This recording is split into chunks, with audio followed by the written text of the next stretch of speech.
Bonjour, monsieur, dames. Merci d'être venus si nombreux un samedi matin et malgré le beau temps. Je remercie tout d'abord Mathilde Simon et Sylvia Estienne de m'avoir invité et de me donner l'occasion de parler ici. Comme hier, je vous prie de m'interrompre si je ne suis pas clair ou si vous avez raison, si vous avez l'impression qu'il faut discuter de quelque chose. Alors, c'est une discussion plus ou moins ouverte et j'ai préparé une conférence écrite, mais je vous invite de me le dire si vous voulez ajouter quelque chose ou si vous avez des corrections.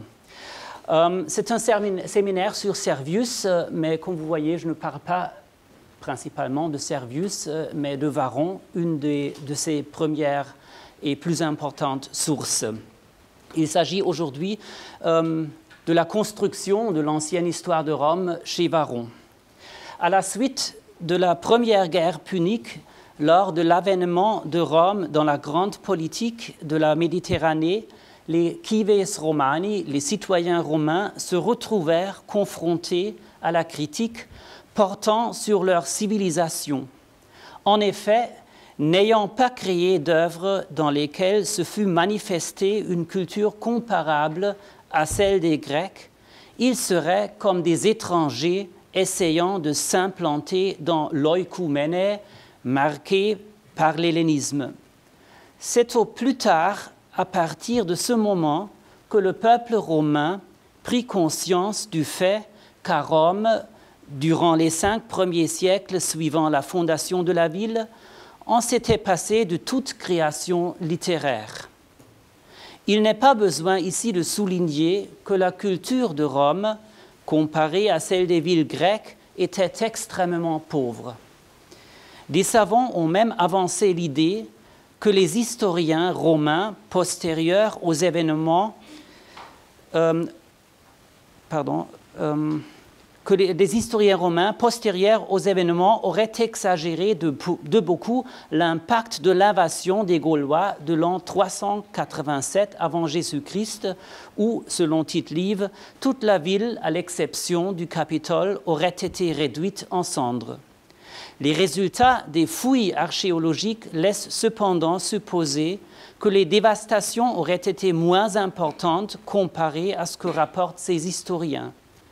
Mais dans ce cas-là, quel aurait été l'intérêt pour les Romains d'amplifier l'importance de leur défaite? Apparemment, ce procédé est dû au fait qu'un tel raisonnement fournit une explication pertinente pour l'absence et de documents anciens et de preuves matérielles de la culture de ce temps.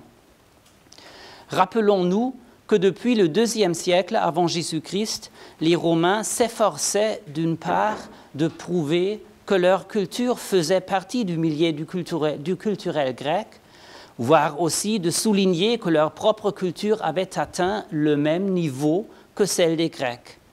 C'est Quintus Fabius Pictor qui, par le biais parmi ses annales, nous fournit la chronologiquement première preuve de ces mêmes efforts, à savoir de faire apparaître Rome comme une polis de culture essentiellement grecque. Fabius, comme l'a montré Jean-Paul Thuillier, représente une source grandement révélatrice.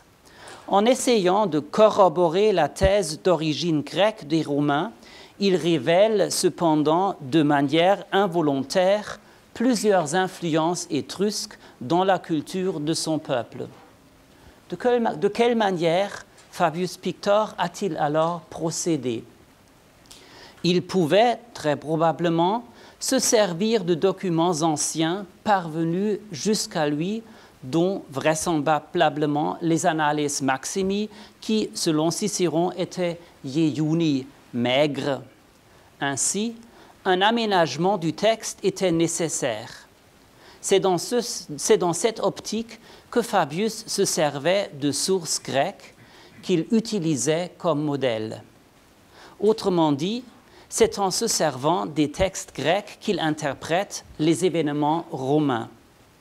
Fabius Pictor procédait donc à une interpretatio graeca des témoignages romains. Il a ainsi façonné une histoire de la civilisation romaine sur des modèles grecs.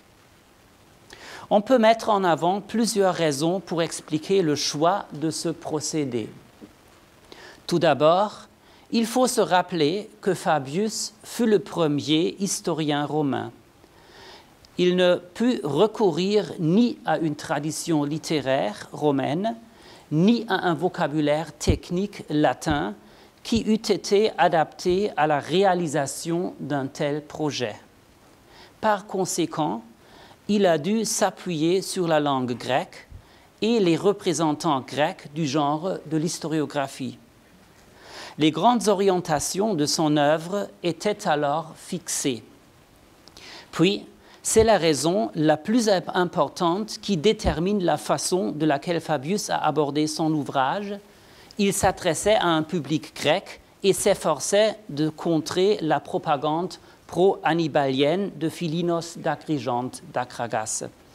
Fabius Pictor établit ainsi, indépendamment de cet intérêt politique, une interprétation de l'histoire romaine qui sera décisive pour la manière de laquelle les historiens postérieurs allaient présenter celle-ci, ainsi que pour les futures études des antiquaires, à savoir le fait de relater des phénomènes qui se rapportent à Rome en recourant à des formes grecques. Dans un premier temps, il n'y a rien d'étonnant à cela, étant donné que la littérature romaine, dans son ensemble, est dérivée de modèles grecs, desquels, justement, elle est héritière. Pourtant, dans le genre historiographique et dans celui des antiquaires, nous avons affaire à un cas particulier. Le passé de la nation romaine n'a pas été reconstruit sur la base de morceaux de textes grecs, mais littéralement construit de cette manière. Et voilà, c'est ma thèse principale que vous voyez ici. Ainsi, le passé des Romains se fonde pour l'essentiel sur les apports des textes grecs. Varron, dans ce processus, joue un rôle majeur que je vais examiner par la suite. Dans ce contexte, je vais développer la thèse que Varron mettait des éléments de la mythologie italo-étrusque en parallèle avec des phénomènes comparables repérés dans la mythologie grecque, avant de conclure que cet auteur romain a créé une histoire de la civilisation dont Rome n'avait pas disposé auparavant. Dans ses Academici Libri dédiés à Varron, Cicéron fait l'éloge de son contemporain qui, selon lui, fut le premier à démontrer aux Romains qui et ubi essemus, qui et où nous sommes. Ce n'aurait été que Varron qui aurait donné une histoire aux Romains. En vérité, il ne l'a pas seulement ouverte ou rendue accessible à peruisti, comme dit Cicéron. Au contraire, en partie, pieusement, il l'a créée lui-même. Ce que nous savons aujourd'hui des antiquités romaines est largement influencé par les écrits de Varron.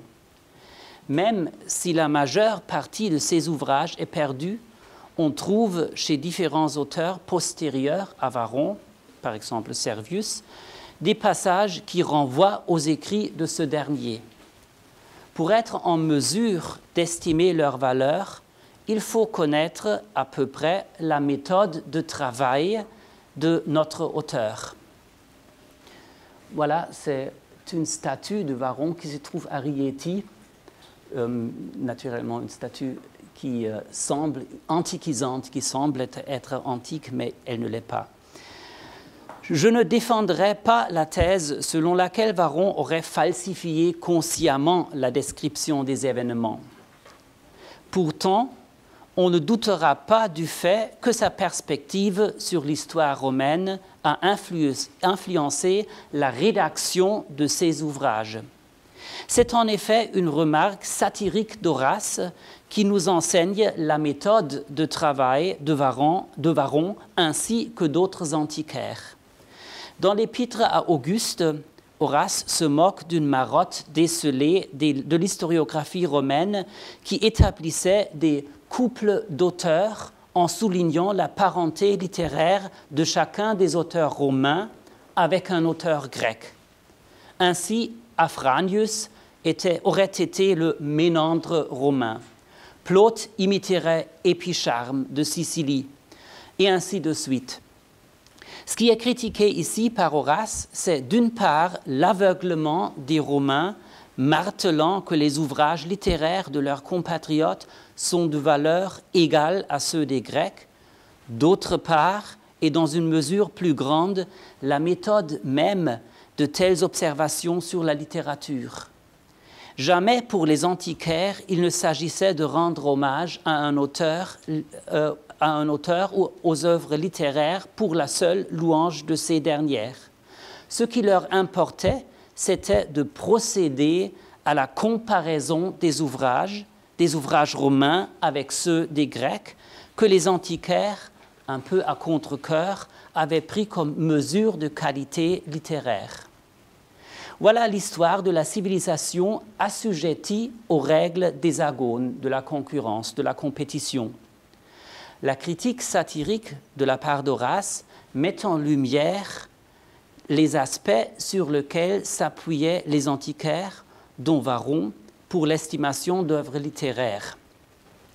Mis à part la notion de compétition entre les deux nations, cette méthode devrait se légitimer par le fait que c'est la littérature grecque qui, dans le cadre de ce genre, fournit aux Romains la méthode à appliquer et les catégories qui correspondent.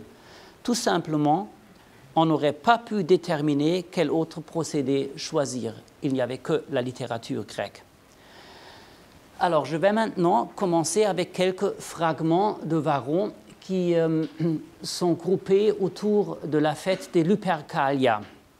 Ce sont des fragments qui dérivent du De Scenicis Originibus et du De Lingua Latina. Et je voudrais démontrer que Varron a transformé la mythologie romaine sur laquelle est basée toute l'histoire romaine selon des modèles grecs, comme je l'avais déjà dit. Sur les Lupercalia, nous avons 8 fragments, voilà, très dispersés, et voilà l'ensemble. Nous porterons notre attention sur quelques-uns. Vous voyez, les fragments sont très courts et ils sont très faciles à comprendre. Luperci, quod Lupercalibus in Lupercali sacra faciunt. Bon, il ne faut pas traduire ça, c'est très circulaire. Lupercalia dicta, quod in Lupercali Luperci sacra faciunt. Rex cum ferias menstruas nonis februaris edicit, hunc diem februatum appellat.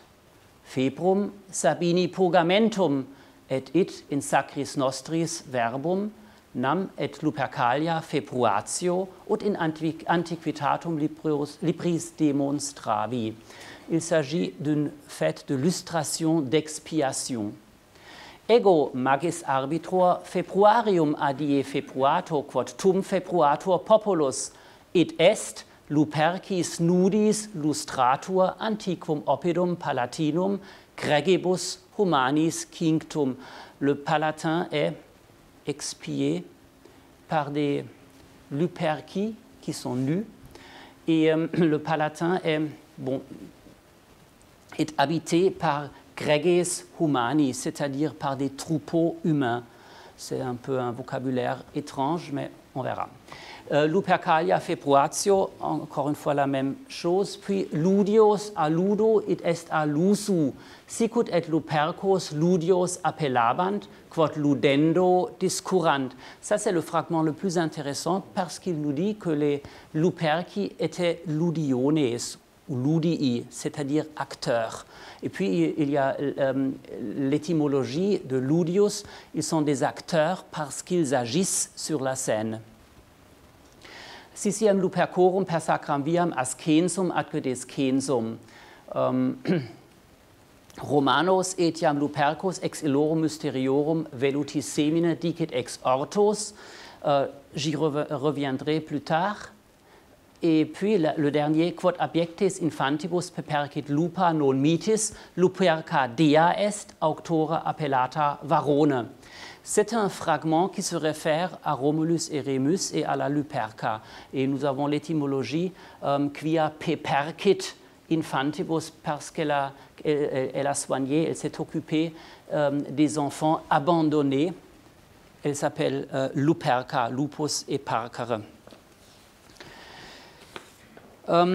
Les fragments 1 à 4 donnent des définitions plus ou moins circulaires et se réfèrent aux lupercalia comme rite de lustration d'expiation. Dans un des fragments qui dérive des Ludis Circensibus, Varron avait qualifié les luperci. Non, pardon. Varron avait qualifié les luperques de ludii, c'est-à-dire d'acteurs. Pardon. C'est le 5e.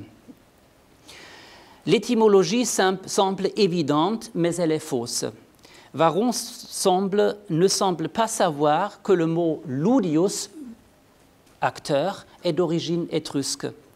Ce qui est intéressant pour nous, c'est qu'il met le fragment sur les luperci, les luperques, en rapport avec les débuts du théâtre. Finalement, au septième fragment, Romanos etiam lupercus ex illorum mysteriorum velutis sermone dicit ex ortos, Varron établit une relation entre, d'un côté, les luperques et de l'autre, Pan, respectivement Zeus, Lucaios. Saint Augustin rapporte, et voilà, je vous donne le fragment un peu plus grand. Alors, je cite Saint Augustin. D'après le même historien, les noms propres à l'Arcadie de Pan Lucaios et de Jupiter Lucaios n'ont pas d'autre explication que cette métamorphose d'homme en loup qui ne pouvait se faire sans intervention d'une puissance divine. En effet, loup se dit en grec lukos, d'où le nom Lucaios. Varron agite que les luperques romains sont issus de ces mystères comme d'un germe. Fin de la citation d'Augustin.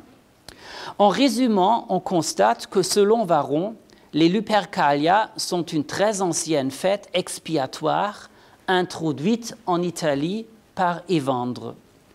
Nous ne savons pas qui a été le dieu adressé de cette fête. Il y avait évidemment une connexion avec le dieu Pan, mais rien n'est spécifié. Le témoignage d'Augustin sur la relation entre les luperques et Lucaius insinue les mythes autour du phénomène du loup-garou, c'est-à-dire des hommes qui se transforment en loup. Loup-garou, c'est la parole juste? On dit ça. En allemand, c'est Werwolf. Et Werwolf, c'est une combinaison de wolf, qui est loup, lukos, lupus, et Wer, ça fait allusion au latin vir. Alors Werwolf et Mann-Wolf.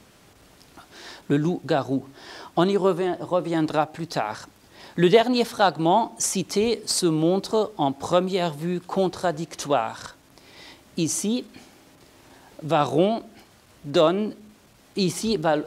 parle d'une déesse Luperca qui, étymologiquement, ne se laisse pas séparer des Luperci et des Lupercalia. Mais ce fragment, in carte sedis, construisant le mot lupers d'une combinaison de lupa et parcere, provient du contexte de l'histoire de Romulus et Rémus, donc d'un épisode beaucoup plus tard que les événements autour d'Évandre. Varron, comment peut-on résoudre cette contradiction? Varron a-t-il donné plusieurs explications dont nous n'avons que les traces? Cela serait bien possible et correspondait à sa méthode philologique, par exemple dans De Lingua Latina. Malgré cette possibilité de plusieurs explications contradictoires et tenant le contexte de la tradition en considération, on peut trouver une explication cohérente. Dans la tradition romaine, les Lupercalia et le mythe de Romulus et de Rémus sont étroitement liés. Symbole visible est la ficus ruminalis, ou plutôt les ficus, ou fici, il y a les deux déclinaisons, ficus ruminalis, parce qu'il y en avait même deux. Selon une tradition obscure, l'augure Attius Naevius l'aurait doublé, ainsi qu'il y a un figuier auprès du Comitium et un autre au pied du Palatin. T.P. Wiseman suppose que la course des Luperques, dont les fragments parlent, se déroulait entre ces deux arbres. The details escape us, je cite Wiseman, the details escape us, but it looks as if the Comitium below the Capitol, like the Lupercal below the Palatine, was the site of an early cult imported from Arcadia, and that the two were linked by the course of the Luperci from one fig tree to the other. Il est donc fort probable que le lien entre les Lupercalia d'un côté et Romulus et Rémus de l'autre côté s'est établi très tôt et était pour les Romains une évidence. Varron, comment avait-il lié ces deux mythes à distance de quelques centaines d'années? Nous ne le savons naturellement pas parce que les fragments s'entaisent. Mais il y a peut-être une piste pour trouver le chaînon qui manque, the missing link. Dans le traité des Scenicis Originibus, dont nous n'avons que 8 fragments, il y en a un qui se réfère à la ficus ruminalis, c'est sub ruminali ficu. Qu'est-ce qui s'est passé au pied de la ficus ruminalis? Évidemment, quelque chose qui a à voir avec les origines du théâtre des Scenicis Originibus. Manifestement, la même chose vaut également pour un autre fragment de cette œuvre où sont évoqués des croisements de chemins, des compita ou compitus, ubi compitus erat aliquis. Il s'agit du lieu où se déroulaient les compitalia, fêtes que Varron, comme je l'ai montré ailleurs, met en parallèle avec les Lénéennes, avec les Lénaia en Athènes. Et les Lénaia, c'est la fête d'origine de la tragédie grecque. La mention de la ficus ruminalis dans un traité sur l'origine du théâtre d'une part, l'identification des Luperques avec des acteurs ludiones ou ludii d'autre part, et davantage le fait que les Lupercalia étaient une festivité pétulante et turbulente, font penser que Varron les avait parallélisés avec une espèce de komoi, komos, des cavalcades, des défilés, qui sont, selon le mythe grec, à l'origine de la comédie. De même manière, il est procédé avec les compitalia romains et les Lénaia grecs. Je voudrais avancer la thèse que les rites des Luperques, en particulier leur course autour du Palatin, correspondaient aux yeux de Varron au komoi, à l'origine de la comédie grecque, la komodia.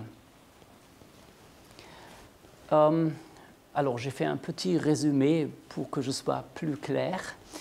Les Lupercalia, au 1er siècle avant Jésus-Christ, étaient un rite dont, à l'époque de Varron, on ne connaissait pas la valeur ou le sens.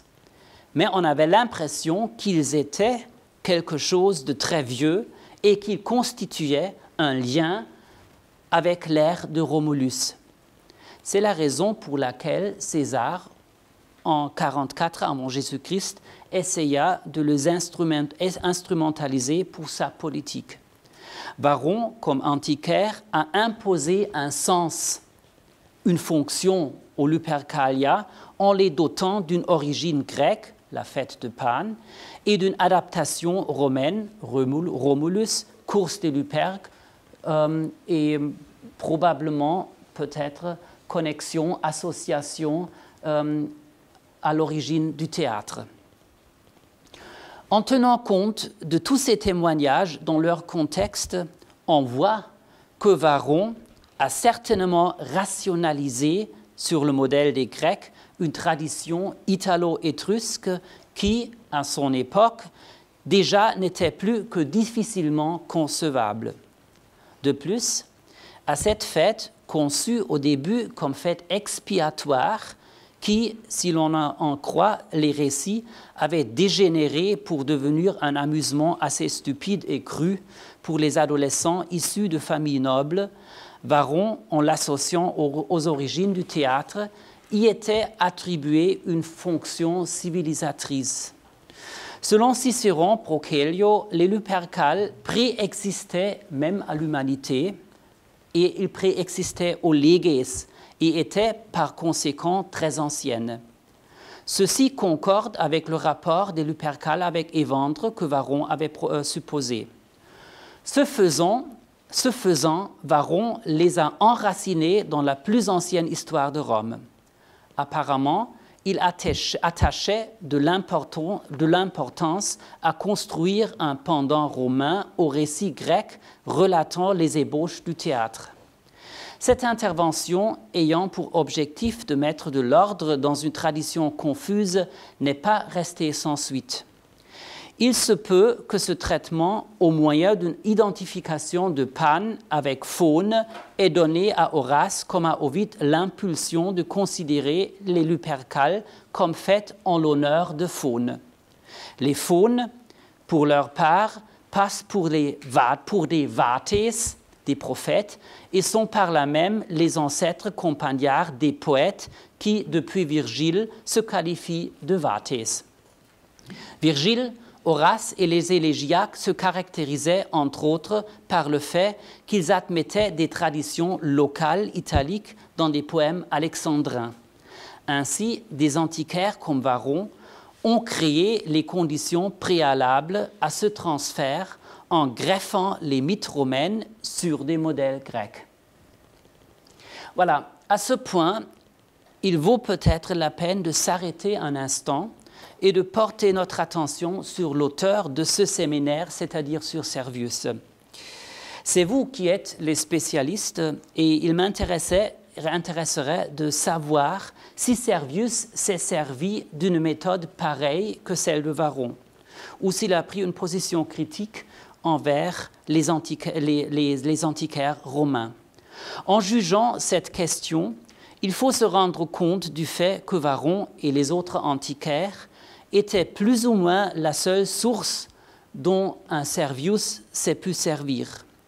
Si ma thèse est correcte, que la connaissance sur la Rome archaïque au 1er siècle avant Jésus-Christ était mince, pour ne pas dire inexistante, et que pour cette raison, Varron et les autres antiquaires reconstruisirent de manière pieuse l'ancienne histoire de Rome dans l'esprit hellénistique, son œuvre, pour nous, est quasiment une couche, un fond de béton qu'on ne franchit pas, que l'on ne peut pas percer. Regardons donc comment Servius a traité le problème des Lupercalia.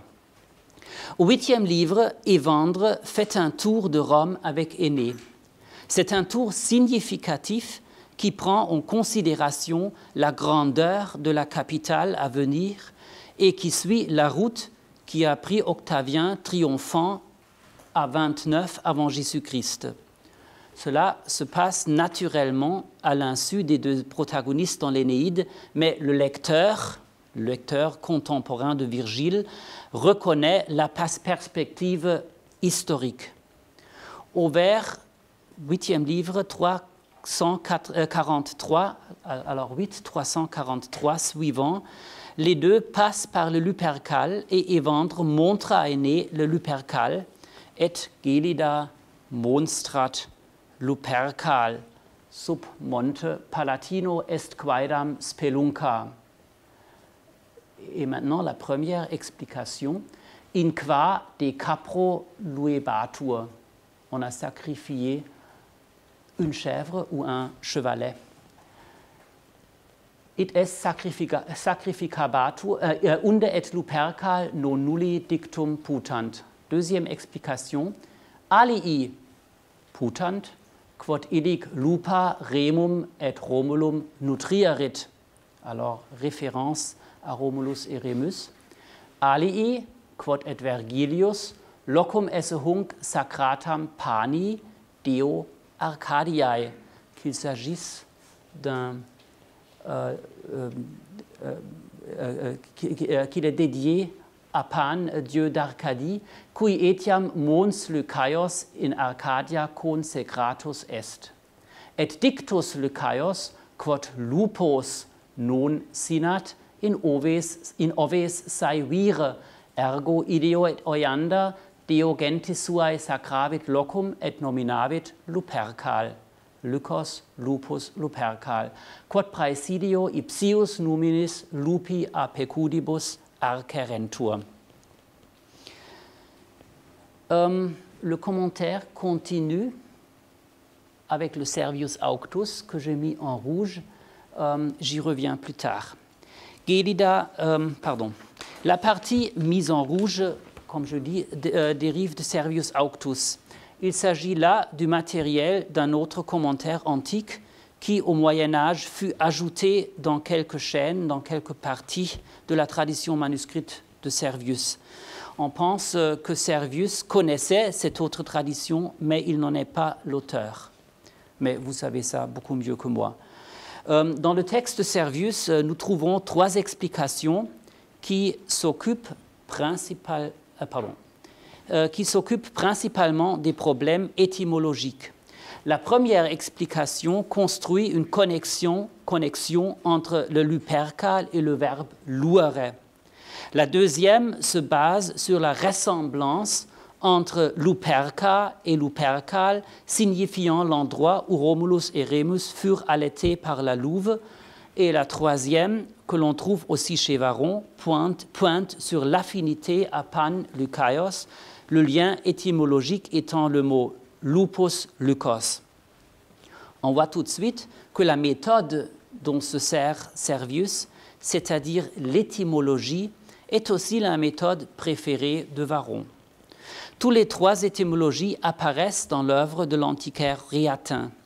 Mais Servius, à quoi s'intéresse-t-il principalement? Évidemment, les racines grecques, le culte de Pan, parce que Romulus et la tradition romaine sont plus tard que l'époque de laquelle nous raconte Virgile. Chez Tite-Live, le dieu du lupercal est Inous. Properce, dans son poème sur Tarpeia, 4e livre, 5e poème, introduit Sylvanus dans le culte. Ovide, Faste, est le premier, même après Varron, est le premier à identifier Pan, le dieu arcadien, avec le romain Faunus. C'est une identification assez jeune. Pan, Faunus, Inous, Sylvanus constituent donc la galerie des dieux liés au lupercal. Une galerie un peu demi-monde, on pourrait dire, car tous ces dieux sont célèbres pour leur énergie sexuelle.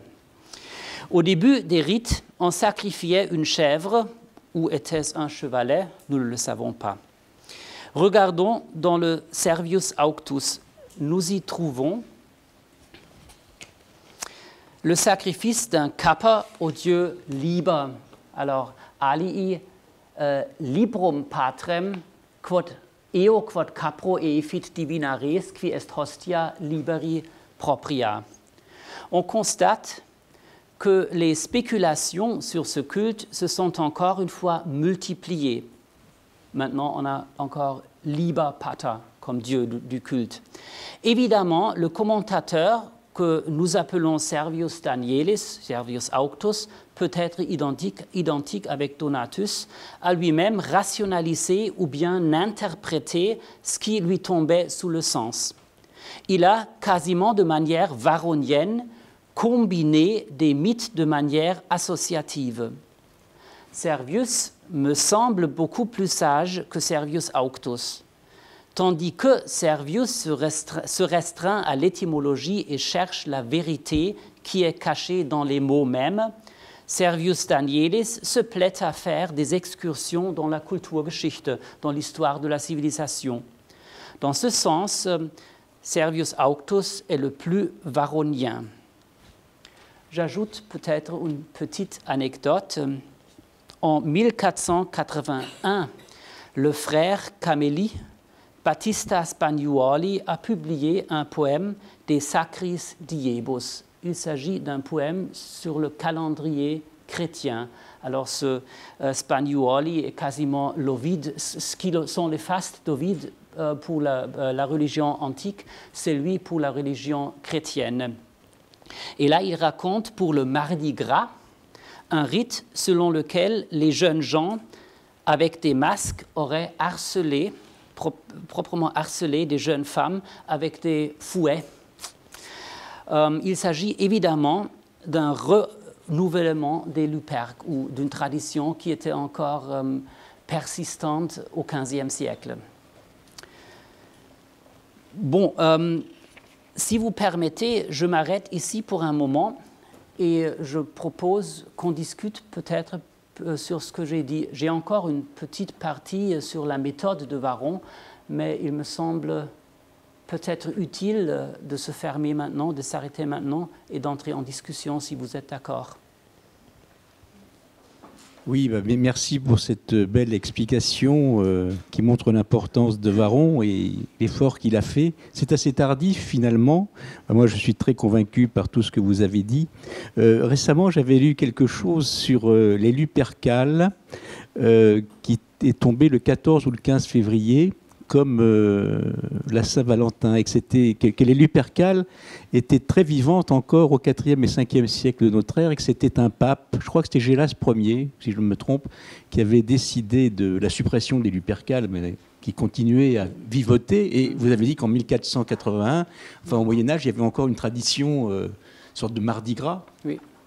Et qui avait eu l'idée de remplacer cette fête fondée sur la puissance génétique, sur des débordements pour la fécondité des femmes, en faisant appel à un Valentin et à un amour, une forme de l'amour plus épuré. Voilà, enfin, c'était une petite parenthèse.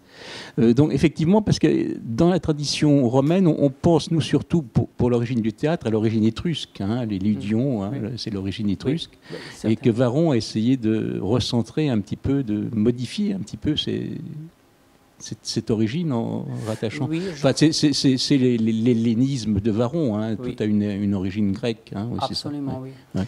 Alors, et vraiment, votre rapprochement est très, moi je l'ai trouvé très lumineux. Hein, Alors, une question, peut-être en vous écoutant, les faunes, la simulation faunus pan, ça serait si tardif. Ovide. C'est la première attestation chez Ovide, effectivement. Et ça paraît bien tardif, ça me paraît un peu tardif parce que les faunies, hein, les faunes, le cortège, les satyres, assimilés aux satyres, c'est ancien, hein, les faunies, oui. C'est déjà chez Ennius. Donc vous pensez que ça apparaît chez Ovide, effectivement, mais ça remonterait quand même à je ne sais pas. On ne sait pas, c'est ça. Ouais, mais quand même, il n'y a aucun témoignage avant Ovide. Oui. Et je ne crois pas que Varron ait fait cette identification parce que Varron dit très clairement dans un fragment dans les Res Divinae que c'était Romulus qui avait introduit le culte de faune. Et le culte de Pan a été, selon Varron, introduit par Évandre, donc beaucoup plus avant. Il est donc impossible que l'identification de Pan et Faunus soit déjà faite de la part de Varron. Donc ce serait Ovide, c'est Ovide, oui. C'est curieux parce qu'Ovide, il n'est pas très... Enfin, il nous garde le témoignage de choses qu'il connaît, qu'il constate. Oui, il est rare qu'il apporte... c'est vrai qu'il y a des éléments particuliers chez Ovide pour l'histoire des religions, c'est fondamental, c'est bien vrai, mais c'est rare qu'il s'appuie toujours sur quelque chose. Enfin, bon, nous avons... Oui, enfin, c'est le premier témoignage, vous avez tout à fait raison. Hein, nous avons affaire avec beaucoup d'auteurs qui sont fragmentaires, donc ce que nous faisons, ce sont des spéculations. Mais comme les fauni sont associés aux vates, et comme les poètes après Virgile. Alors Virgile est le premier à s'appeler soi-même Vates. Avant, Vates était un mot même négatif, dérogatoire. Ça existe, oui. Dérogatoire parce que... Non, ça n'existe pas, le derogatory. Si. Yeah. C'était un mot. Par exemple, Ennius avait dit... il s'est distingué de Naevius qui, selon lui, avait chanté comme les Fauni. Les Fauni, oui. Et Fauni, ça c'est très négatif. Virgile, dans la 4e éclogue, dans les éclogues, il y a deux passages dans les éclogues où il s'adresse soi-même comme Vates. Il est le premier à s'en servir de ce terme. Et Ovide, chez Ovide, Vates et Poeta, ce sont des synonymes quasiment. Oui. Et je peux bien imaginer que, si j'ai raison avec ma théorie que les Luperques étaient associés au théâtre chez Varron, qu'Ovide a, d'un certain sens, développé la thèse de Varron davantage en identifiant le phonus avec le pan et ainsi en construisant une liaison avec le théâtre. Il y a une autre chose qui pourrait être significative, le fait que le défilé des Luperques était assez rude, assez pétulante. Et cela correspond à la petite Literaturgeschichte, histoire de la littérature romaine de la part d'Horace. Si vous voyez dans au deuxième livre des Épîtres, la première épître, l'épître à Auguste, il y a une petite histoire satirique de l'histoire romaine. Ce sont les vers 139 suivantes.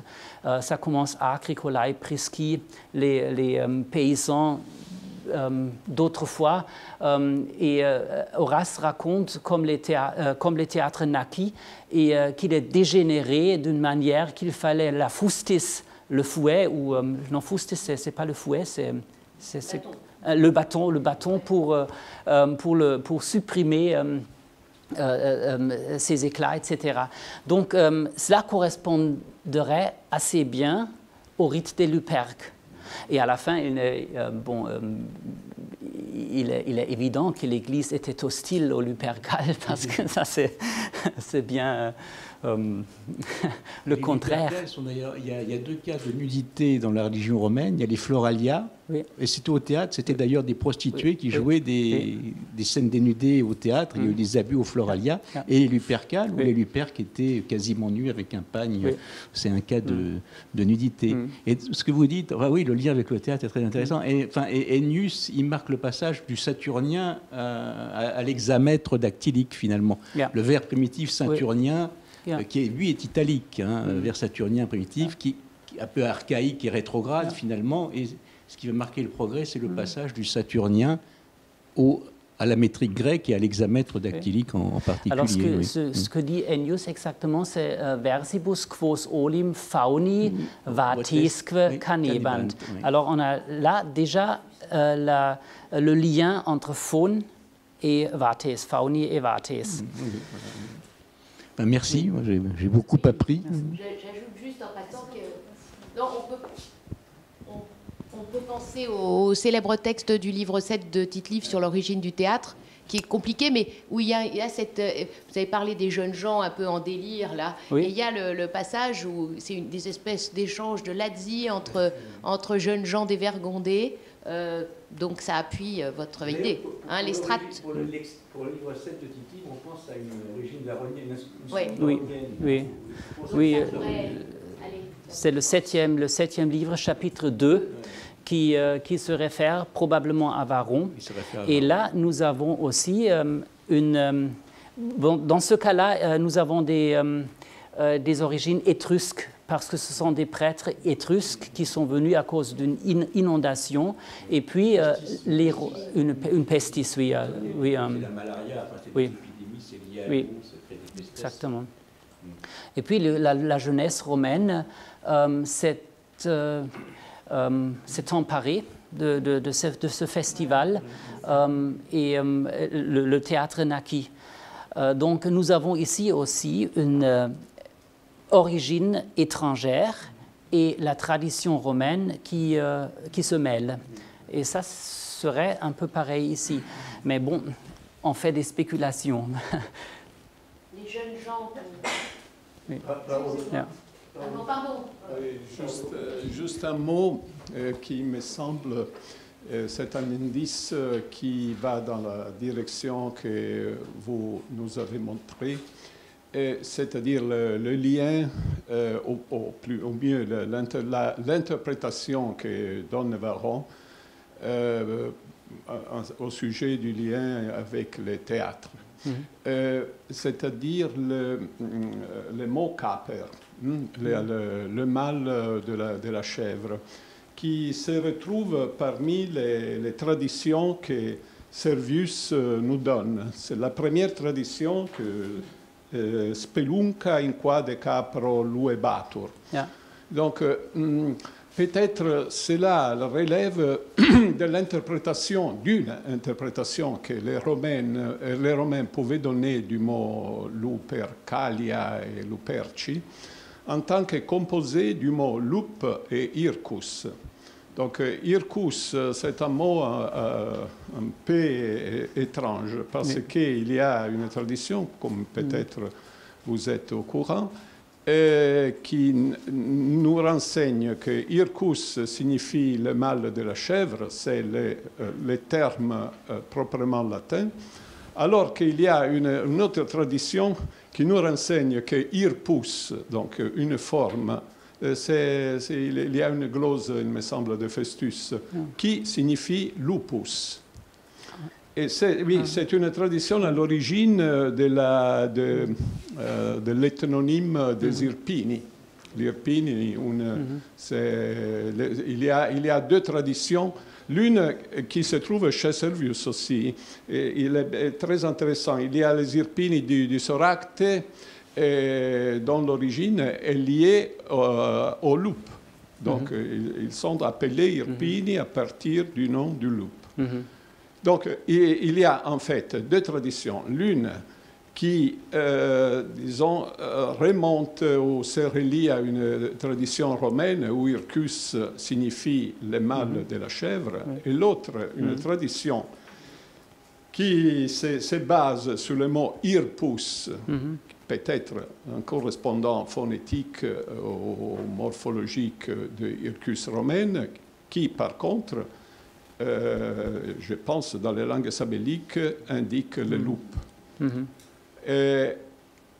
En somme, en suivant l'interprétation, disons, purement ou simplement romaine, qui se cache derrière la première explication que nous donne Servius, donc spelunca in qua de capro luebatur, et même dans l'autre qui se trouve dans le Servius Auctus, le mot caper, il me semble, joue un rôle important, donc le mâle de la chèvre.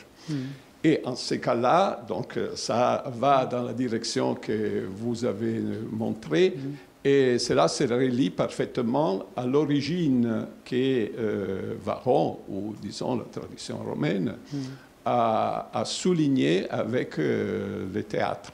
Il faut rappeler qu'à la base du mot tragédie, tragodia en grec, trax, tragos, c'est en grec le mot de la chèvre, qui signifie chèvre. Oui.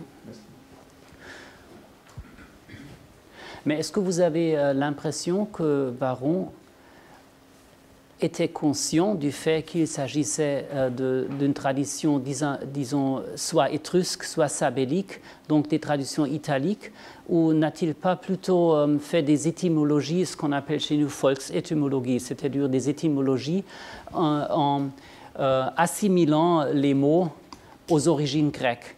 Alors, ou par exemple, ici, lupa, lupus et parcere, luperca, c'est certainement une étymologie fausse. Mais pour Varron, c'était évident. Et ce que vous avez dit sur Ircus et Irpus, c'est probablement quelque chose que Varron ne pouvait pas savoir, ou est-ce que vous croyez? Écoutez, je crois que chez Varron, il y a la mention d'Ircus, il me semble. Ircus, oui. Oui, Irpus, je ne crois pas. Si? Non, Irpus, non, c'est une glose de Festus, en fait. Hircus, oui, ça c'est... Mais au fond, je suis tout à fait d'accord avec vous que Varron fait un effort formidable de relire et réinterpréter toutes les traditions romaines, ou plutôt dans le sens plus élargi italique, à travers, disons, la lecture grecque. Oui. Ça c'est vrai, au fond, ça c'est vrai, totalement. Mais il était également conscient de la présence de ces mots et donc d'un réservoir de traditions indigènes qu'il fallait adapter à la clé de lecture grecque. Oui. Donc c'est ça. Donc il était conscient, bien sûr, du mot Hircus, qui appartenait d'ailleurs au vocabulaire latin. Oui. Quand à Hirpus, qui est, à mon sens, le correspondant latin de Hircus, donc c'est le correspondant parfait, dans les langues sabelliques, peut-être il était également au courant. Mais en ce cas, la tradition ne nous dit rien quand à Lupercalia. Il y a d'autres remarques? Est-ce que je continue? Est-ce qu'on a encore un peu de temps? Vous êtes sûr? Alors j'ajoute une toute petite chose qui pourrait peut-être illustrer la méthode de Varron. Cette méthode rationaliste d'interpréter l'histoire romaine. Pour Varron, le savoir antiquaire n'était pas une fin en soi, mais il lui servait à discipliner les contemporains. C'était un peu comme l'histoire morale des Romains. La netteté dont il s'en sert en donnant cet avis nous rappelle Polybe. Et maintenant, je raconte une toute petite histoire que nous trouvons la première fois chez Cassius Emina, vous la connaîtrez certainement. En 181 avant Jésus-Christ, les Romains furent témoins d'un autodafé insolite. Plusieurs historiens relatent cet incident. Le plus ancien d'entre eux est Cassius Emina, qui a rédigé ses annales au milieu du IIe siècle avant Jésus-Christ et qui probablement glissait ses propres souvenirs dans son récit. Le fragment tiré de son ouvrage d'histoire, perdu pour sa majeure partie, qui correspond à ce récit, nous est parvenu grâce à une citation qui se trouve chez Pline l'Ancien. Celui-ci relate, et maintenant je vous lis la traduction française et je viens après à la réinterprétation de Varron. Alors, chez Cassius Emina, traduit par Pline, nous lisons « Un très ancien historien, Cassius Emina, au 4e livre de ses annales, rapporte que le greffier, le scriba, Cnaeus Terentius, en défonçant son champ du janicule, exhuma un sarcophage ayant contenu le corps du roi Numa. À l'intérieur, il découvrit, sous le consulat de Publius Cornelius Cethegus, fils de Lucius et de Marcus Baebius Tamphilus, fils de Quintus, en 533 ans après le règne de Numa, c'est l'année 181 avant Jésus-Christ, les livres de celui-ci, alors les livres de Numa. Ils étaient de papyrus. Et ce qui rend la chose plus étonnante encore, c'est qu'ils se soient conservés après être demeurés enfouis si longtemps. Aussi, en une question de cette importance, je citerai les propres termes d'Emina. Et maintenant, Pline cite Cassius Emina. Le public s'étonnait de leur conservation, mais lui en donnait l'explication suivante. Au centre du coffre se trouvait un cube de pierre ficelé en tous sens par des mèches enduites de cire. Dans la partie supérieure de la pierre, une excavation contenait 3 livres et c'est ainsi, croyait-il, qu'ils avaient résisté à la destruction. De plus, ils étaient enveloppés dans des feuilles de citrati, et c'est pourquoi, sans doute, les mythes les avaient respectés. Ces livres contenaient l'exposé de la philosophie pythagoricienne, Philosophiae Pythagoricae. Ces livres furent brûlés à cause de leur contenu philosophique par le préteur Quintus Petilius. Voilà le texte de Pline selon Cassius Hemina. Le naturaliste et historien qu'était Pline ne cite le passage que pour révéler une contradiction au sein de l'œuvre de Varron qui aurait prétendu que le papyrus comme support d'écriture ne serait venu à l'usage que sous Alexandre le Grand, alors que Varron lui-même, dans les Antiquitates Rerum Humanarum, mentionne, comme on l'a vu, que Numa, déjà à la fin du 8e siècle avant Jésus-Christ, aurait écrit sur du papier. Cette controverse entre deux savants montre clairement que Varron et Pline prirent pour vrai les volumes du roi prêtre et fondateur de la religion des Romains que fut Numa. Les écrits qui, immédiatement après avoir été découverts, furent brûlés, contenaient, comme Pline le dit de manière assez floue, Philosophiae Pythagoricae. Cette fois-ci, c'est Pline qui commet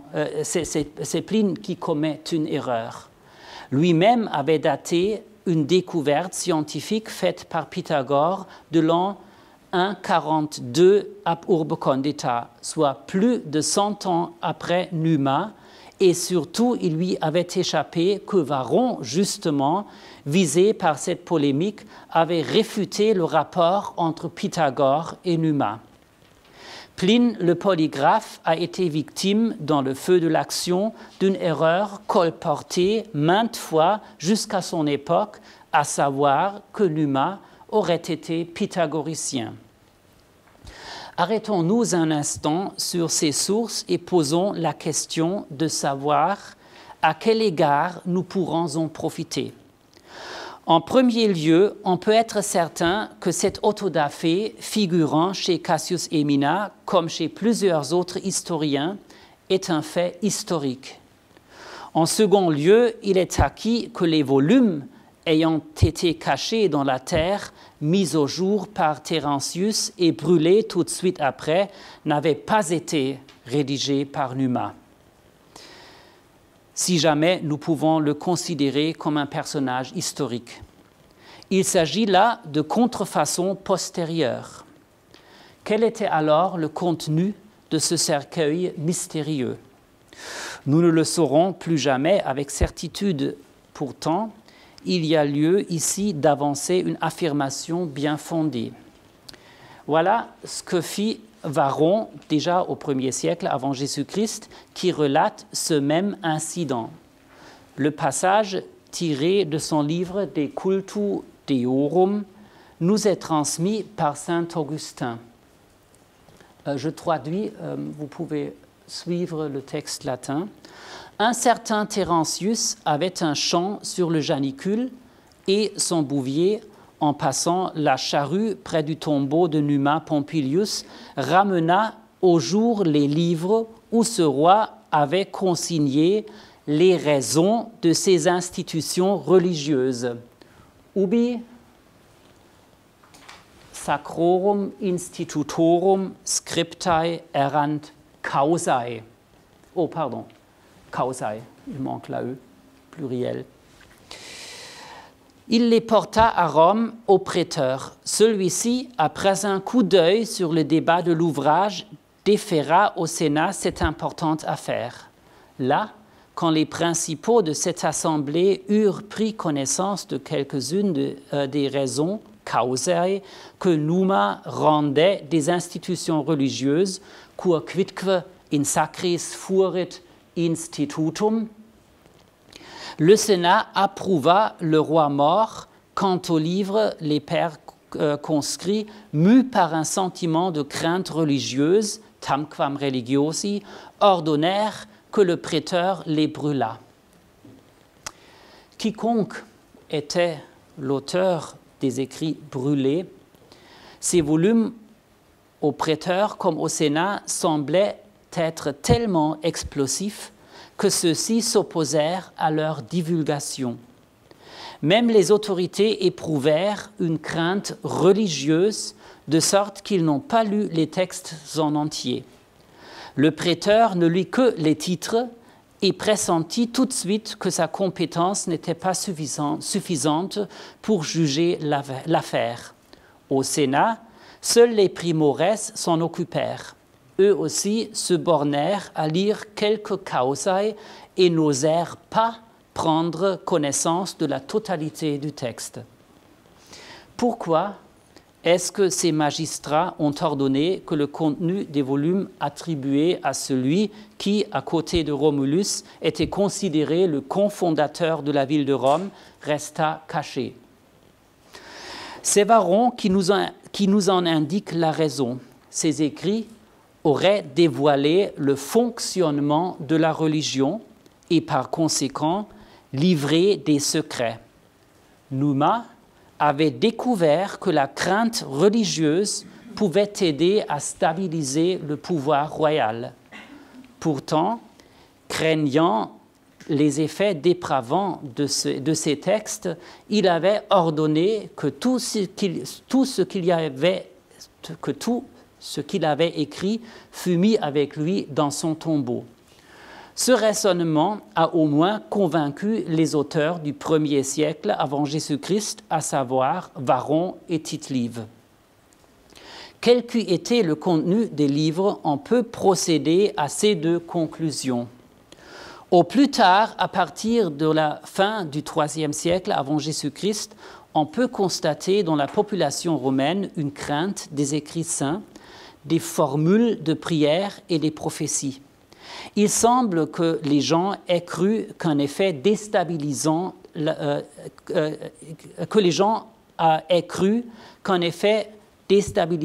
la société en émana. Au 1er siècle avant Jésus-Christ, on considéra la religion fondée par Numa comme une construction des humains pour assurer la cohésion sociale de la communauté, un arcanum imperii, pour ainsi dire. Aussi, sa nature, c'est-elle tout autre que, par exemple, celle de la révélation chrétienne. La connaissance des fondements de la religion était un privilège des souverains qui n'avaient pas le droit de divulguer ce même savoir. De mettre ces connaissances par écrit, c'était équivalent au fait de transmettre, de rendre disponible et de désenchanter ce que jusque-là avait été resté lumineux. Ces réflexions étaient profondément ancrées dans les esprits des anciens. Cela se révèle par le fait qu'aucun des magistrats ne songea à ce qu'ils agissent de falsification. Pourtant, une réflexion tout à fait concevable et très probablement pertinente. Mais revenons-nous au roi Numa. Même lui qui a fondé la religion romaine, on ne l'a pas laissé passer pour un théos aner. Son union avec la nymphe Égérie fut démythologisée. Varron présumait que le nom d'Égérie serait le résultat d'une défiguration du verbe égarare. Numa Pompilius aurait pris de l'eau au moyen de laquelle il aurait pratiqué l'hydromancie. C'est ainsi que fut établi dans l'opinion publique ce prétendu lien conjugal entre Numa et Égérie. Quod ergo aquam egesserit, id est exportavarit Numa Pompilius, unde hydromantiam faceret, ideo nympham Egeriam conjugem dicitur habuisse. Tite-Live prend ce passage pour une sorte de pia fraus à l'aide de laquelle Numa aurait voulu inspirer à la multitudo un metus deorum salutaire. On voit bien qu'au 1er siècle avant Jésus-Christ, les anciens ont tout fait pour priver le personnage de Numa Pompilius de tout ce qu'il y avait de lumineux afin de le présenter comme un homme d'État averti. Je viens maintenant à la conclusion concernant la question de savoir de quelle manière Varron traite-t-il le mythe, résumant les deux aspects que j'ai essayé d'éclairer. C'est premièrement, Varron s'est servi de traditions italo-étrusques qu'il a adaptées à des modèles grecs et qu'il a élargies pour obtenir une histoire de la civilisation romaine marquée par l'hellénisme. Et deuxièmement, Varron a rationalisé des mythes religieux à la manière de Polybe et leur a attribué une fonction sociale. Il n'a pas pour autant critiqué l'existence du mythos. Il en fit un des fondements de sa conception de l'État romain. Je vous remercie.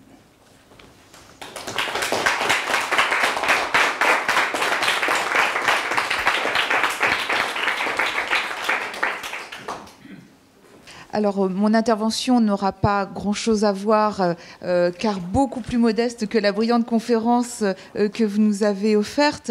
Il s'agira pour moi de m'intéresser tout simplement à la place de Varron dans les commentaires serviens, d'essayer de comprendre les raisons pour lesquelles Servius se réfère ainsi à Varron et de quelle façon il s'y prend. Donc, l'apport de Varron dans les commentaires est absolument indéniable. Lorsque l'on fait le compte des citations, j'en ai dénombré 185 dans l'ensemble des commentaires serviens. J'en ai trouvé qu'une seule dans le commentaire à Lars Donati, assez curieusement. Donc, pour la répartition, c'est assez équilibré entre le Servius et le Servius Danielis, à une douzaine de citations près. Donc, je réfléchissais à ce que Mathilde me disait tout à l'heure. Pour Pellizzari, Varron est plus important pour le Servius Danielis, mais c'est sans doute à cause de la longueur des citations. C'est-à-dire que Servius... C'est Lloyd qui disait ça, je crois. Alors, pour Lloyd, en fait, il pense qu'il y a une différence d'une dizaine de citations, et il me semble que Pellizzari dit qu'il y en a... En fait, tout dépend de la longueur des citations. C'est-à-dire que pour Servius, c'est parfois tout simplement l'exposé d'une explication qui est résumé avec c'est ainsi que ce qu'évoque Varron, alors que le Servius Danielis aurait tendance à développer davantage. Dans la version originale du commentaire, Varron est le 7e des auteurs les plus souvent cités, après Horace, qui apparaît plus de 200 fois, Salluste et Cicéron. Pour le Servius Danielis, en revanche, Varron est l'auteur le plus souvent cité. Cette utilisation massive vient bien entendu de la variété des écrits de Varron qui touchent à des domaines extrêmement différents. Et puis, il faut se rappeler de la grande popularité que connaissait Varron dans l'Antiquité tardive. Je vous prends quelques exemples. Tertullien, par exemple, recourait très souvent à Varron, mais c'est encore plus le cas pour Lactance. Lorsque Lactance écrit De Opificio Dei, il se réfère tellement à Varron que quelques chercheurs du début du XXe siècle pensaient véritablement qu'il s'agissait d'un abrégé pur et simple de Varron. Je ne m'attarderai pas sur Augustin, on l'a vu avec les fragments que vous nous avez montrés. Évidemment, la Cité de Dieu nous offre une connaissance assez développée des antiquités humaines et divines. Considérons simplement le livre 6, où il reprend véritablement la théologie exposée par Varron. L'admiration que l'on trouve chez ces auteurs se retrouve chez Jean le Lydien, qui est un auteur byzantin du VIe siècle, et qui évoque un Varron. Alors, Polyméthès Statos, Polymathès, c'est déjà très savant, mis au superlatif, extrêmement savant. Cette réaction déférente se retrouve dans d'autres auteurs byzantins, nous dit Bruno Rochette. Je vous ai mis les références à la fin de l'exemplier. Mais on en trouve également des traces au sein des commentaires, où le Grammaticus rappelle que Varron excelle en matière théologique. Il en parle au livre 10 pour le vers 175, ou bien il insiste sur le fait, après plusieurs explications, il insiste sur celle de Varron qui parle doctius, c'est-à-dire plus savamment, plus sagement que les autres. Et bien entendu, souligner la valeur de Varron ne fait que renforcer renforcer la puissance de son auctoritas. Pour répondre à la question que vous posiez tout à l'heure, Servius ne revient jamais sur la qualité de ce que Varron peut apporter en tant qu'encyclopédiste. Son savoir n'est jamais remis en question dans les commentaires, ni dans le Servius, ni dans le Servius d'Agnellis. Bien au contraire. En fait, les commentaires serviens recourent à Varron pour 3 domaines en particulier, comme l'a montré Robert Lloyd. Là aussi, je vous ai mis la référence. C'est un article important qui étudie les auteurs de la République au sein des commentaires serviens. Il y a donc 3 domaines qui se détachent nettement. C'est celui de l'histoire, des questions grammaticales et des questions religieuses. Ce que j'entends par religieux, c'est à la fois théologique et cultuel, avec un équilibre entre les 2 versions pour ce qui concerne l'histoire, une prédilection pour les questions grammaticales chez Servius et un peu plus de religion chez Servius d'Agnellis, ce qui est tout à fait... ce qui n'est pas surprenant, puisque quand on considère les différences que l'on peut avoir entre ces 2 versions du commentaire. Ces domaines expliquent en partie la répartition assez peu équilibrée que l'on constate entre les différents livres. Le livre 1, de toute façon, est toujours le plus étoffé. C'est celui auquel Servius a consacré le plus de réflexion. Donc il est normal que l'on retrouve Varron beaucoup dans ce livre 1. Le livre 3 fait aussi l'objet de beaucoup de citations varroniennes, ce qui se conçoit également, puisque ce sont des notations géographiques et religieuses. C'est le livre des voyages et c'est également toute la partie qui concerne Hellénus, où nous allons avoir un certain nombre de choses liées à la divination. Les livres 5 et 6 offrent beaucoup de notations lexicales, étymologiques et religieuses, bien entendu, pour ce qui concerne les enfers. Et enfin, le livre 8, de façon écrasante, bien entendu, pour les explications cultuelles et historiques. Vous nous avez donné un long extrait tout à l'heure concernant le livre 8. Dans les géorgiques, on retrouve bien entendu un peu d'agriculture. Alors, ce qui est intéressant, c'est la façon dont les commentaires présentent la référence varronienne. Je parle bien entendu des références explicites où le nom de Varron apparaît. Il s'agit clairement de convoquer un garant incontestable qui vient pour confirmer ce qui est dit dans la scolie. C'est la définition même de l'auctoritas. Varron est donné comme garant de ce qui est écrit. On trouve ainsi à plusieurs reprises l'expression ut varo testatur, comme l'atteste Varron. L'auteur est parfois présenté seul, mais toujours comme une autorité qui vient étayer de façon incontestable ce qui a été dit précédemment, comme le montrent des expressions comme sic varo, varo enim ait, nam varo dicit, car Varron dit que. Lorsqu'il est évoqué avec d'autres, il y a 2 possibilités. Soit c'est avec des auteurs qui sont d'une autorité d'égale importance.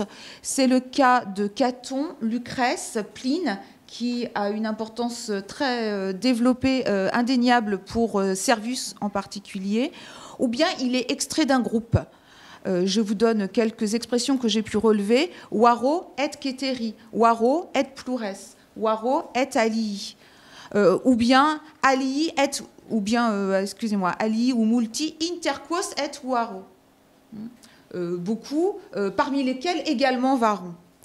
Ou bien varo et omni philosophie. La façon de l'extraire d'un groupe montre bien comment Varron est constitué en garant, en figure majeure de l'auctoritas. Alors, le but, bien entendu, lorsqu'il est cité nommément, est de donner plus de valeur aux commentaires, mais également à ce que dit Virgile. Nous sommes là dans la pure tradition grammaticale. Il s'agit de défendre le poète qui est détenteur de tous les savoirs. Nous retrouvons ça déjà dans la tradition exégétique des textes homériques. Varron va donc être convoqué pour confirmer un fait surprenant donné par Virgile, par exemple la blancheur de la truie et de sa portée, ou bien pour dédouaner le poète que certains critiques accusaient par exemple de céder un peu trop facilement à la licence poétique. Je prends un exemple. Dans le livre 3, pour commenter le vers 349, Énée reconnaît... excusez-moi, je cite Virgile, excusez-moi. Énée reconnaît chez Hellénus une petite Troie, il voit en un ruisseau le Xanthe, il reconnaît une porte C. Et Servius s'appuie sur Varron, qui affirme que tous ces noms de lieux existent bien en Épire et qu'il ne s'agit donc pas d'une image, que Virgile ne se livre pas ici à une fable. On a un autre point contesté. Varron est encore convoqué pour confirmer ce que dit Virgile, et Servius en conclut pour dire que, décidément, vu le témoignage qu'apporte Varron, Virgile dit toujours vrai en ce qui concerne, par exemple, la question du divin. Il peut arriver cependant que Servius nous livre une citation de Varron qui s'oppose à Virgile, mais les exemples sont extrêmement rares. J'en ai découvert un exemple dans le commentaire au Géorgique pour le livre 3, du vers 1. Virgile fait de Palès un féminin, Varron un masculin, mais la Scolie ne fait aucun autre commentaire, c'est-à-dire qu'on a un simple constat. On ne dresse pas une autorité contre une autre, personne ne l'emporte, c'est un fait. Varron dit ceci, Virgile dit cela. Un cas un petit peu plus complexe au livre 8, au commentaire du livre 8, 233, Servius écrit que presque tous, y compris Varron et Lucrèce, mettent le mot silex au masculin, et seul Virgile utilise le féminin. Donc Virgile seul contre tous, peu importe, Servius en conclut que l'autorité de Virgile est tellement forte qu'il nous faut accepter les deux traditions. L'étude des citations de Varron dans le commentaire est assez délicate pour nous qui étudions Servius, parce que aussi bien le Servius que le Servius d'Agnellis utilisent de façon majoritaire des citations indirectes. Et le problème pour nous qui étudions le texte servien, c'est de savoir exactement où s'arrête la référence varronienne. Dans l'exemplier, je vous ai donné un cas du commentaire du livre 2. Donc nous lisons et Tuaro plinissime dicit. Varron dit cela de façon très développée, certes, mais où doit-on arrêter la citation puisqu'elle est indirecte? Ici, nous avons une solution tout simplement parce que le livre 5 reprend le même passage de Varron, et je vous ai souligné le passage qui est repris. Donc ça nous permet ici de déterminer où s'arrête le passage varronien, mais il est bien entendu que ce problème de limitation se pose à de nombreuses reprises, particulièrement lorsque l'explication qui est attribuée à Varron est suivie d'une étymologie, comme vous nous le rappeliez tout à l'heure. Pour Servius, l'étymologie est fondamentale, or Varron en faisait grand usage. Donc lorsqu'on a une explication qui vient de façon certaine de Varron, doit-on concevoir l'étymologie qui suit comme appartenant aussi à une référence varronienne ou pas? Dans la mesure où il s'agit ici de textes fragmentaires, il nous est parfois un petit peu difficile de savoir exactement ce qui revient à Varron ou à Servius ou à une autre référence. Une autre difficulté que nous pouvons rencontrer, c'est celle tout simplement du manque de précision dans les citations, qui n'est pas propre à Servius, bien entendu. On le constate avec un détail qui n'a pas une grande importance, mais qui est tout de même révélatrice. Dans le Servius d'Agnellis, au commentaire du livre 1, 378, Varron aurait indiqué que les pénates d'Énée étaient des statues en bois ou en marbre. Or, 2 livres plus loin, pour 348, toujours d'après une citation de Varron, elle serait en bois ou en pierre. Marbre ou pierre, évidemment, la différence n'est pas très grande. Il n'en demeure pas moins que l'on voit que la citation varronienne peut être remise en question. C'était une citation indirecte. C'est vrai que ce n'est qu'un point de détail, mais je vous ai mis ici un exemple 2, où cette fois-ci, c'est une citation directe qui est offerte et que nous connaissons, que nous pouvons comparer, puisqu'elle est extraite du Lingua Latina, au livre 5. Nous avons donc conservé le texte et ça nous permet de mesurer la fiabilité que nous pouvons accorder à la citation servienne. Je vous ai souligné les mots qui sont en commun, mais vous voyez que pour nous modernes, cette citation directe nous est effectivement difficile à admettre. Ça nous permet de nous rendre compte des difficultés pour les spécialistes de Varron à s'appuyer sur un texte si jamais on ne retrouve pas une autre citation chez Augustin, par exemple. on voit ici très clairement que le sens n'est pas différent. Il s'agit en vérité d'une version abrégée. On peut tout de même se rassurer avec l'exemple 3. Cette fois-ci, j'ai cité le texte de Servius Daniélis en le mettant en comparaison avec Macrobe, qui, dans les Saturnales. Vous voyez qu'ici, en revanche, le texte est très proche, même s'il y a une différence de référence pour les livres. D'un autre côté, le texte de Servius est altéré à cet endroit. Vous pouvez constater que Macrobe ne garde pas la première hypothèse que nous livre le Servius Daniélis. En revanche, le reste est tout à fait comparable. Cependant, beaucoup pensent que le Servius Daniélis pourrait être en partie repris de Macrobe. Alors, s'agit-il véritablement d'une reprise de Macrobe ou bien d'une source secondaire? En vérité, l'exemple n'est rassurant qu'à moitié. Et puis, il reste un dernier point que vous nous avez montré également avec l'extrait de la Scolie du livre 8. Ce sont les nombreux emprunts qui ne sont pas indiqués par Servius. C'est le cas des deux derniers exemples. Le premier donne l'étymologie, propose une étymologie pour Amoena. Donc, au livre 6, elle est attribuée effectivement à Waro et Carminius, qui est un auteur, un grammairien du IVe siècle. Et en fait, on s'aperçoit qu'un livre, au livre précédent, l'étymologie était déjà donnée, mais sans l'identifier cette fois-ci à Varron. Et enfin, dernier exemple que j'ai repris à Daniel Valla, dans l'article que je vous ai donné, mais en vérité, la question se pose à chaque fois que l'on touche à l'étymologie. Est-ce que cette étymologie revient véritablement à Varron ou pas? Donc, comme vous le voyez, la question de Varron dans les commentaires serviens est complexe et a finalement été assez peu étudiée jusque-là. Je vous remercie.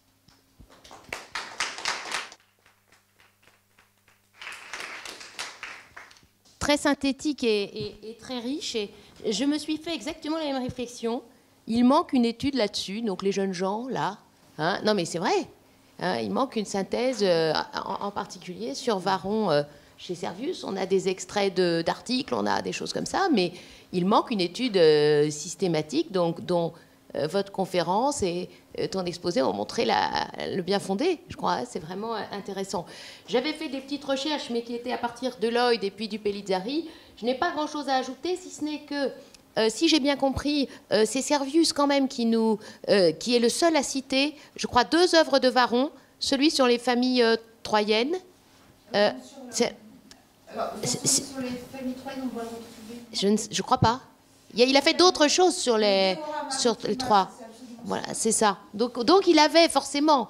Alors voilà, l'autre chose, c'est que j'insiste sur le fait que Varron, je n'ai pas été conservé peut-être intégralement au IVe siècle, mais comme tu l'as dit, était vraiment lu et pouvait être accessible de manière assez ample à ce moment-là. Maintenant, où en était, voilà, son degré déjà de perte, mais on a quand même beaucoup d'auteurs de cette période qui le citent. Alors, le problème, c'est est-ce de manière directe? Ce que j'ai lu chez Pellizzari, chez Lloyd, etc., c'est quand même qu'on avait un Varron encore bien large, bien consistant à cette période qui est quand même tardive. Hein, d'une œuvre évidemment énorme, je ne sais plus combien on attribue de livres. 900, c'est quand même pas mal. 900 livres attribués à Varron.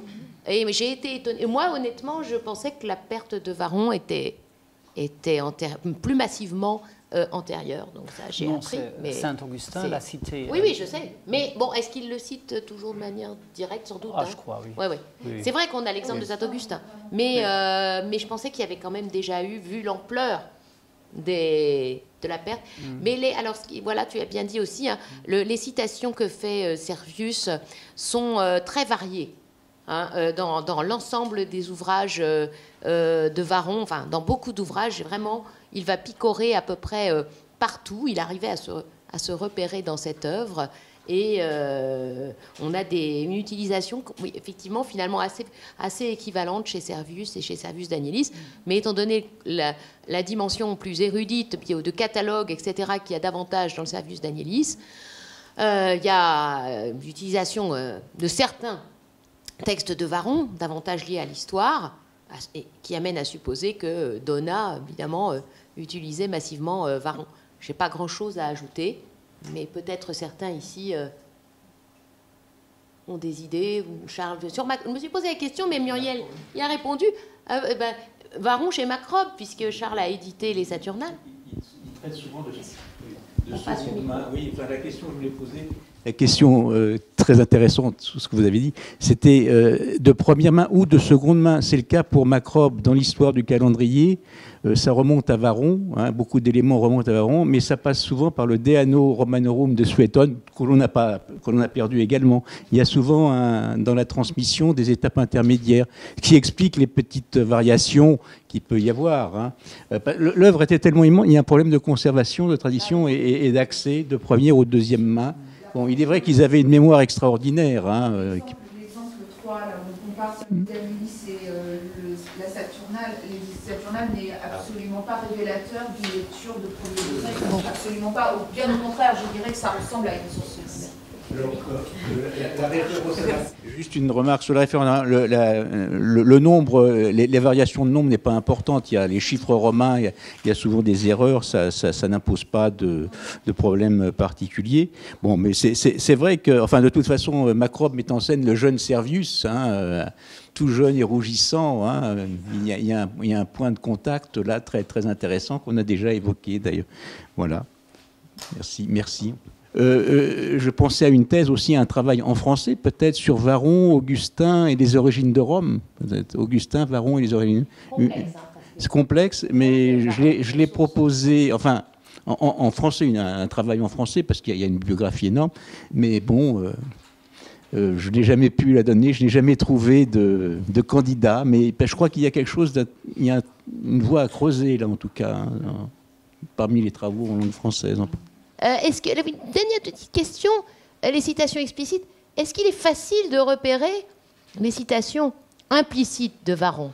L'expérience de Muriel, très difficile, bien sûr. On n'a pas de point de repère. Bien sûr. C'est ce que j'essayais de montrer, puisque là, en 10 minutes, je ne pouvais pas me lancer dans des explications très, très développées. Mais on s'en aperçoit, comme je le disais, avec l'exemple 4. C'est-à-dire que quand il y a une étymologie, on se pose obligatoirement la question, est-ce que c'est varronien ou pas ? Bien entendu. Et donc, parfois, on se rend compte que la réponse est oui en lisant l'ensemble des commentaires. C'est la grosse difficulté lorsqu'on étudie Servius. Si on veut vraiment comprendre Servius, il faut tout lire. Et c'est 1000 pages, chez Thillot. Et c'est par ce jeu incroyable que l'on arrive justement à identifier telle référence à Varron ou pas. Ça demande une gymnastique et une connaissance du texte servien effectivement assez complexe. Alors, on peut s'aider quand même du merveilleux dictionnaire de Maltby sur le dictionnaire étymologique des étymologies anciennes et qui est extrêmement précieux pour nous pour voir justement pour faire des comparaisons entre Servius et Varron. Et parfois, ça peut nous aider effectivement à détecter du Varron chez Servius.